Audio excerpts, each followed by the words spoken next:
So we're foreigners in Shanghai and we want to feel Christmas. So we're going to this Christmas village. That costs at 50 RMB and 2 hours trip. Oh, look out.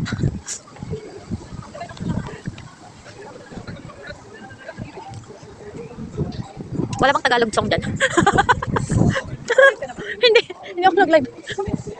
Wala na, maka-scan yung yung ticket natin mamaya. Wow, it's really cute. Saan kaya tayo mag-scan? Entrance, yes, it's here. Ah, there. Yay!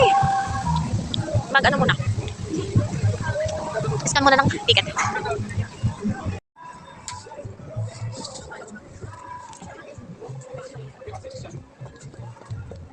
Candles. Asan? Dining area on the rooftop. Merry Christmas. Dito, and exit naman na yun. This one is exit. Hmm? Okay. Paano nga ako ng ticket ko, be? Ah, thank you. Elevator 4th floor. Yes, it's here. Oh, so nice. Welcome. Ito ba yun? Hindi ata. Ito yung Hindi, ito yung pinuntahan ni Oh, vintage. Ito na yung rooftop, be.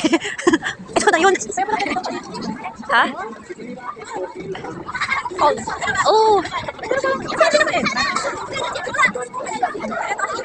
Saan? Kitang-kita na naman dito yung Oriental. Yung tower. Where? Wow! Diyan lang sila, sila stickers. Ha? Saan na mga free? Bigyan niya nakikita. Sa baba, siguro.